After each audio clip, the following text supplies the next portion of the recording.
Radio Tehran শুরু হচ্ছে বিশ্ব সংবাদ।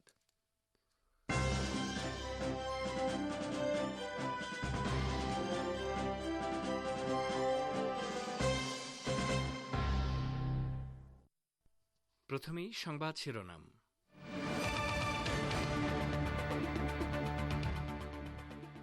ইরানের প্রেসিডেন্ট বলেছেন, নিরীহ ফিলিস্তিনি নারী ও শিশুদের হত্যার ফলে দখলদার ইহুদিবাদী ইসরায়েলের পতন হবে। ২৪ ঘণ্টায় দখলদার ইসরায়েলের ২৮টি সামরিক যানে ফিলিস্তিনিদের আঘাত, আরও কয়েকটি অভিযানে বহু ইসরায়েলি সেনা নিহত। বাংলাদেশ নির্বাচন কমিশনের অনুমতি না পাওয়ায় ১০ ডিসেম্বর বিশ্ব মানবাধিকার দিবসে সমাবেশ করবে না আওয়ামী লীগ।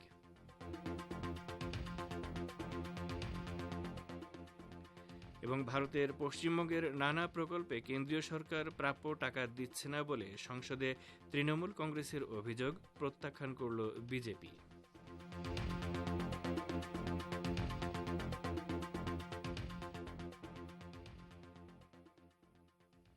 আসসালামু আলাইকুম। বিশ্ব সংবাদের গুরুত্বপূর্ণ অংশগুলো শুনলেন, এবারে বিস্তারিত। পরিবেশনায় রয়েছি রেজওয়ান হোসেন। ইসলামী প্রজাতন্ত্র ইরানের প্রেসিডেন্ট সাইয়েদ ইব্রাহিম রাইসি বলেছেন, ইহুদিবাদী ইসরায়েলের সেনারা নিরীহ ফিলিস্তিনি নারী ও শিশুদের হত্যার ফলে দখলদার রেজিমের অবসান ঘটবে। প্রেসিডেন্ট রাইসি আজ ইরানের জাতীয় সংসদে এই মন্তব্য করেছেন। গত ২ মাসে গাজা উপত্যকায় ইসরায়েলি দখলদার বাহিনীর নৃশংস আগ্রাসনে প্রায় ১৬,০০০ ফিলিস্তিনি শহীদ হয়েছেন, যার মধ্যে শতকরা ৭০% নারী ও শিশু। ইব্রাহিম রাইসি বলেন, ফিলিস্তিনের নিপীড়িত ও শক্তিশালী জনগণের বিরুদ্ধে নিষ্ঠুরতা আমাদের সবার এবং পুরো মানবতার জন্য দুঃখের কারণ।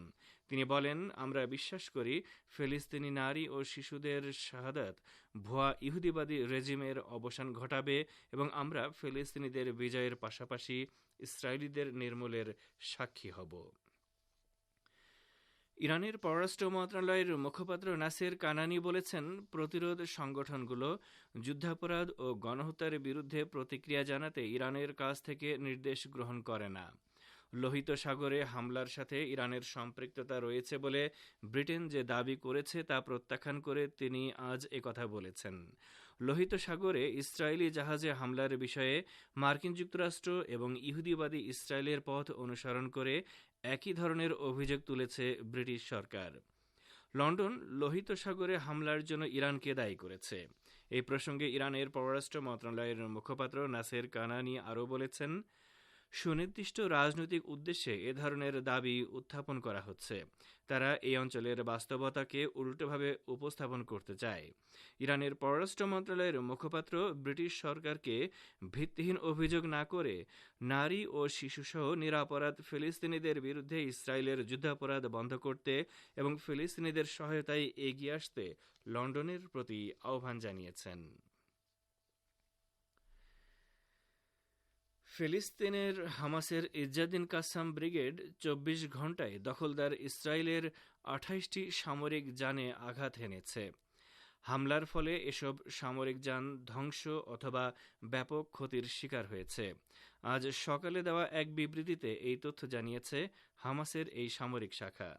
এছাড়া একটি ট্যাঙ্কও ইয়াসিন ১০৫ রকেটের সাহায্যে আঘাত হানা হয়েছে।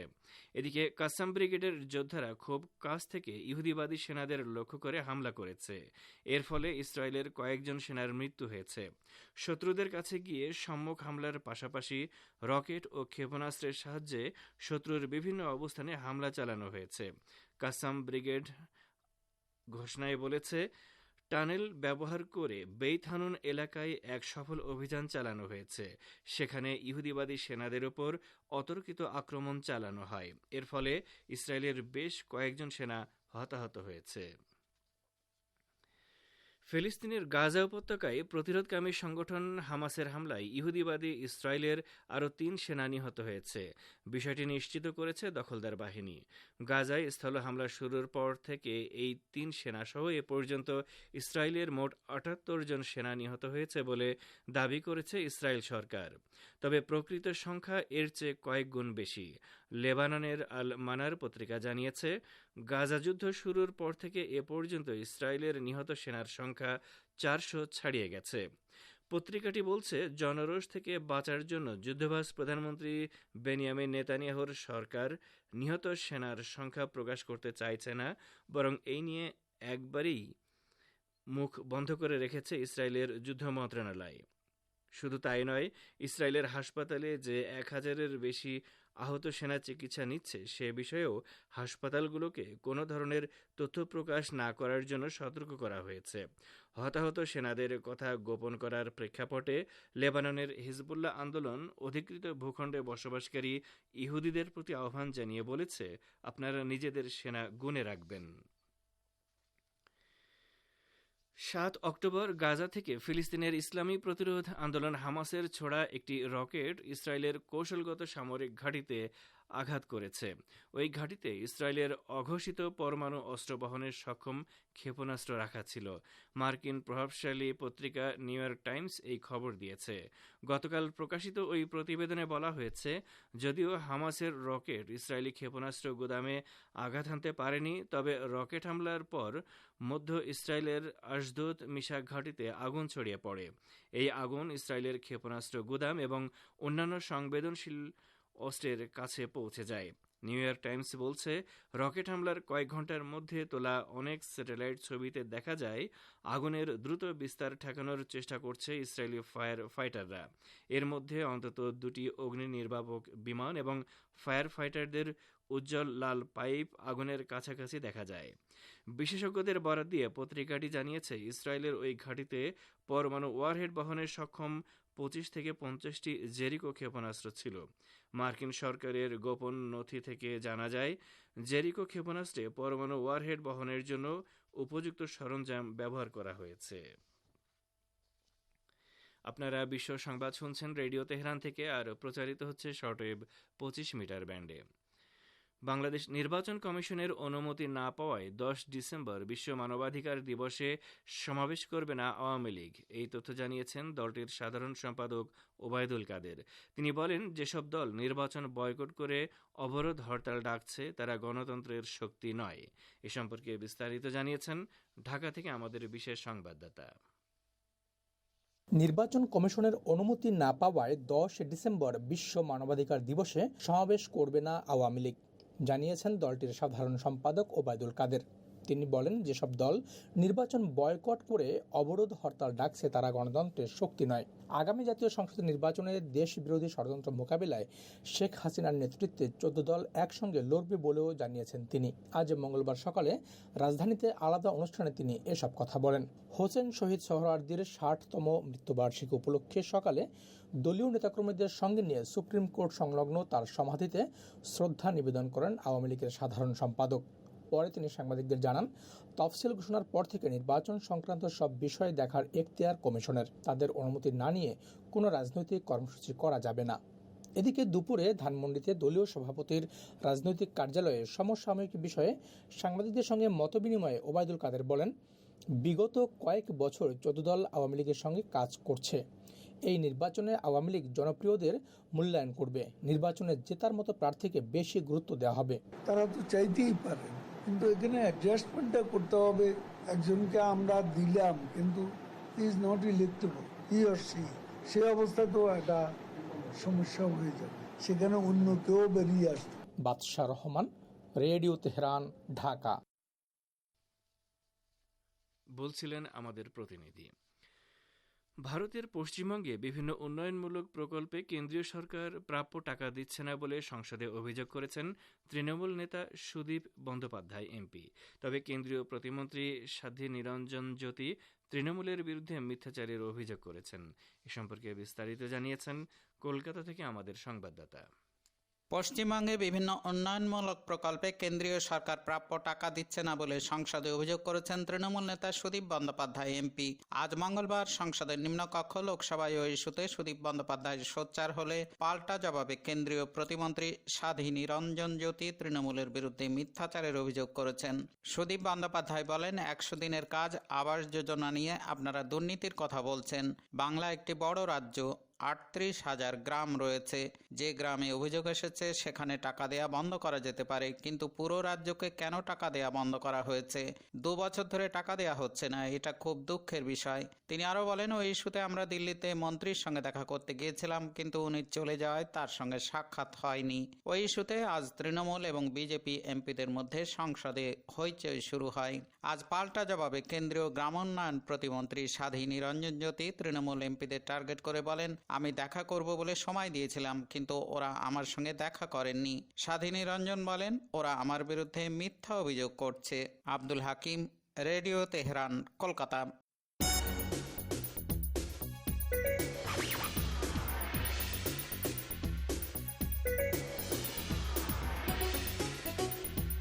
রেডিও তেহরান, খবরের সঙ্গে 24 ঘন্টা। ভিজিট করুন আমাদের ওয়েবসাইট parstoday.ir/dn।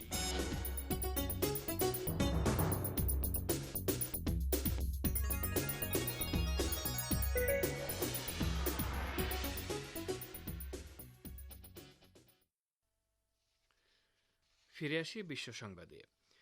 গাজা উপত্যকার বাইরে মধ্যপ্রাচ্যের বিভিন্ন দেশে অবস্থানকারী হামাস নেতাদের হত্যা করা হলে ইসরায়েলকে তুরস্কের কঠোর পদক্ষেপের সম্মুখীন হতে হবে বলে হুঁশিয়ারি দিয়েছে আঙ্কারা। নাম প্রকাশে অনিচ্ছুক তুরস্কের একজন গোয়েন্দা কর্মকর্তার বরাত দিয়ে বার্তা সংস্থা রয়টার্স এই খবর জানিয়েছে। ওই কর্মকর্তা বলেছেন, ইসরায়েলকে এই বলে সতর্ক করে দেওয়া হয়েছে যে প্রবাসী হামাস নেতাদের বিরুদ্ধে কোনো ব্যবস্থা নেওয়া হলে তেল আবিবকে চড়া মূল্য দিতে হবে। এর একদিন আগে ইসরায়েলের কুখ্যাত অভ্যন্তরীণ গোয়েন্দা সংস্থা শিনবেতের প্রধান রোনেন বারের একটি রেকর্ড করা বক্তব্য প্রচারিত হয়।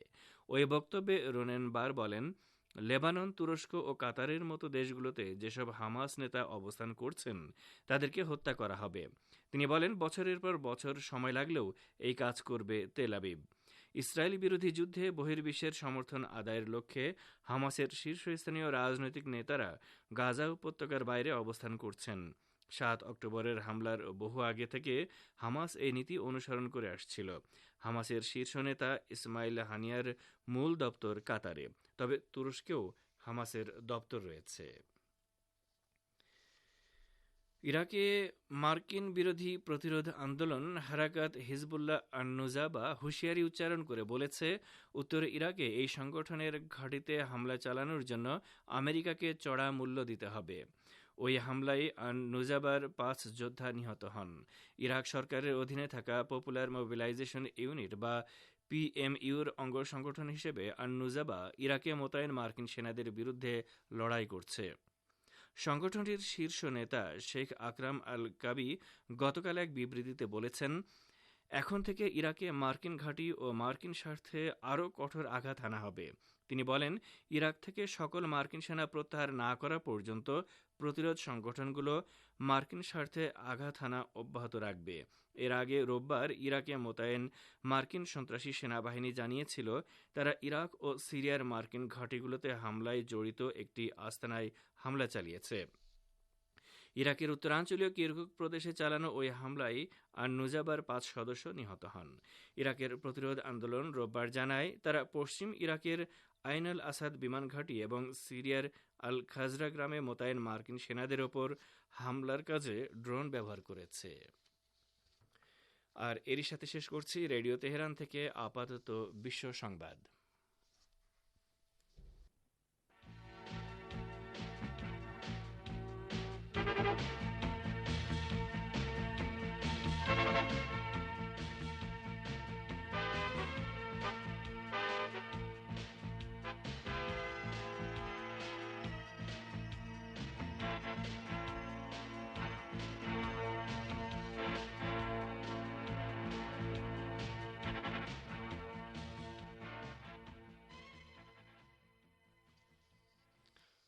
বিশ্ব সংবাদ শুনলেন রেডিও তেহরান থেকে।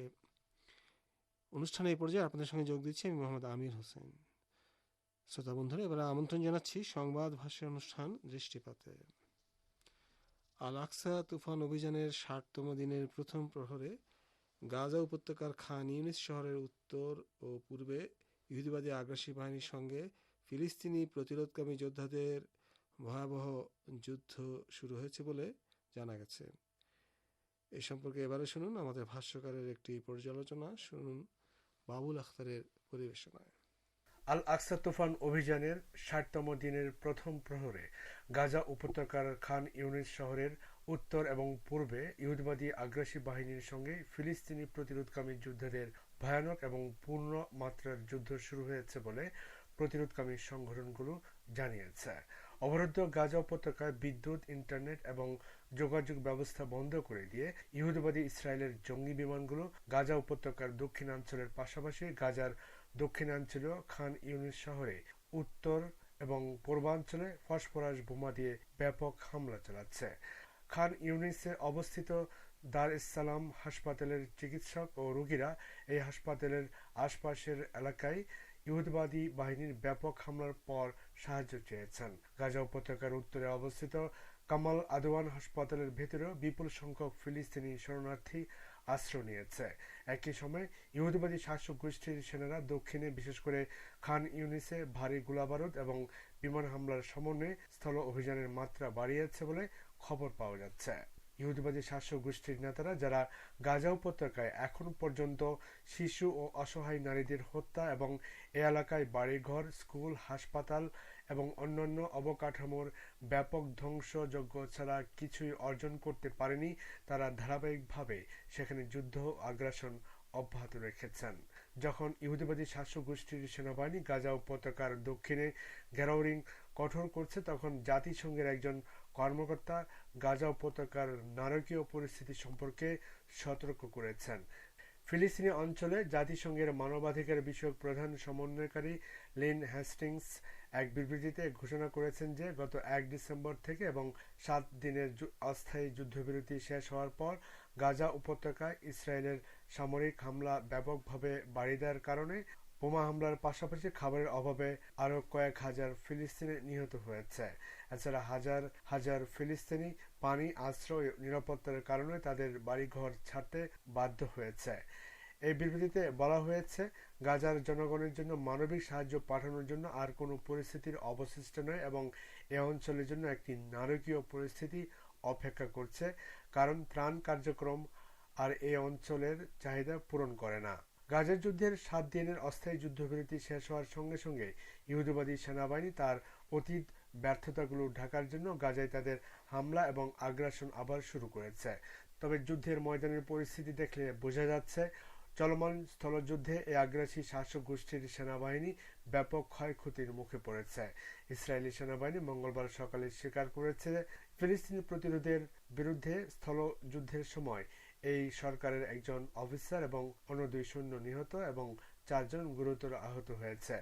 যাই হোক, গাজায় স্থল হামলা থেকে এটা বলা যেতে পারে যে ইহুদিবাদী শাসক গোষ্ঠীর ব্যাপক হামলা পুনরায় শুরু করার ক্ষেত্রে তেল আবিব সরকারের অর্জন হল যুদ্ধাপরাধ মামলার অবনতি এবং এর সামরিক ক্ষয়ক্ষতির মাত্রা ব্যাপকভাবে বৃদ্ধি।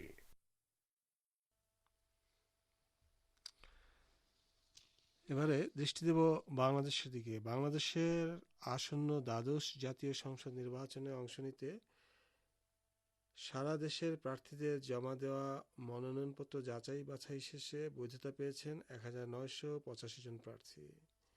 এ সম্পর্কে এবারে শুনুন ঢাকা থেকে আমাদের বিশেষ প্রতিনিধির পাঠানো প্রতিবেদন। বাংলাদেশের আসন্ন দ্বাদশ জাতীয় সংসদ নির্বাচনে অংশ নিতে যাওয়া সারা দেশে প্রার্থীদের জমা দেওয়া মনোনয়নপত্র যাচাই বাছাই শেষে বৈধতা পেয়েছেন মাত্র ১৯৮৫ জন প্রার্থী, আর অবৈধ ঘোষণা করা হয়েছে ৭৩১ জনকে। ১% ভোটারদের সমর্থন আদায় সংক্রান্ত নিয়মের কারণে অধিকাংশের মনোনয়ন বাতিল হয়েছে বলে অভিযোগ প্রার্থীদের। আজ মঙ্গলবার রাজধানীর আগারগাঁওয়ে নির্বাচন কমিশন ভবনে আপিল করতে আসা অবৈধ ঘোষিত প্রার্থীদের সঙ্গে কথা বলে এসব তথ্য জানা গেছে। প্রার্থীদের অভিযোগ, বাংলাদেশ সংবিধানে গোপন ব্যালটের মাধ্যমে ভোটাধিকার প্রয়োগের কথা বলা হলেও নির্বাচন কমিশন স্বতন্ত্র প্রার্থী হওয়ার ক্ষেত্রে মনোনয়নপত্রের সঙ্গে ১% ভোটারের সমর্থনের স্বাক্ষরিত আবেদন জমা দিতে বলেছে। এতে ভোটের আগেই ভোটারের সমর্থন ফাঁস হয়ে যাচ্ছে, যা বাংলাদেশের সংবিধানের সঙ্গে সাংঘর্ষিক বলেও মন্তব্য অনেকের। 1% ভোটে একজন অস্বীকার করেছে, এই জন্য বাতিল হয়েছে এবং সে সইও দিছে, কিন্তু সে পরেও আরেক গ্রুপের লোক, এখন সে বলতেছে না আমি সই দিই নাই। তাহলে এই ক্ষেত্রে আমি কি করতে পারি? দুইবার 2টা উপজেলা নির্বাচনে আমি নিকটতম প্রতিদ্বন্দ্বী ছিলাম, সুতরাং এই আইনটাই আমাদের আসলে আইনের প্রতি আমি ব্যক্তিগতভাবে খুব শ্রদ্ধাশীল, তবে এটার মনে হয় বিবেচনা করার সময় এসেছে। আবার অনেক প্রার্থী বলছেন 1% বেশি ভোটারের সমর্থনের স্বাক্ষর সংগ্রহ করা হলেও তা জেলা নির্বাচন কমিশন, পুলিশ ও প্রশাসন দিয়ে যাচাই বাছাই করায় অনেকে ভয় পেয়েছেন। স্বাক্ষর করা অনেকে কর্মজীবী হওয়ায় যাচাই বাছাই করতে গিয়ে তাদের পায়নি জেলা নির্বাচন কমিশন সংশ্লিষ্টরা। এ বিষয়ে প্রধান নির্বাচন কমিশনার কাজী হাবিবুল আউয়াল বলেছেন, যারা প্রত্যাখ্যাত হয়েছেন তাদের করা আপিলগুলো যাচাই বাছাই শেষে পুরো কমিশন বসে সিদ্ধান্ত নেবে, যা আগামী 10 ডিসেম্বর চূড়ান্ত করা হবে। আপিল শুনানি হবে 10 তারিখ থেকে 15 তারিখ পর্যন্ত। আমরা তখন পুরো কমিশন বসে আপিলগুলো শুনবো। এদিকে স্বতন্ত্র প্রার্থী হতে ভোটারের স্বাক্ষরের বিধান চ্যালেঞ্জ করে হাইকোর্টে রিট দায়ের করা হয়েছে। মঙ্গলবার হাইকোর্টের সংশ্লিষ্ট শাখায় অ্যাডভোকেট ইউসুফ আলী এই রিট দায়ের করেন, যাতে প্রধান নির্বাচন কমিশনার সহ সংশ্লিষ্টদের রিটে বিবাদী করা হয়েছে। আগামীকাল বুধবার 6 ডিসেম্বর বিচারপতি নাইমা হায়দার ও বিচারপতি কাজী জিনাত হকের হাইকোর্ট বেঞ্চে রিট আবেদনটি উপস্থাপন করার কথা রয়েছে। বাদশাহ রহমান, রেডিও তেহরান, ঢাকা। প্রতিবেদনটি শুনলেন, আর এরই সঙ্গে শেষ হলো সংবাদ ভাষ্য অনুষ্ঠান।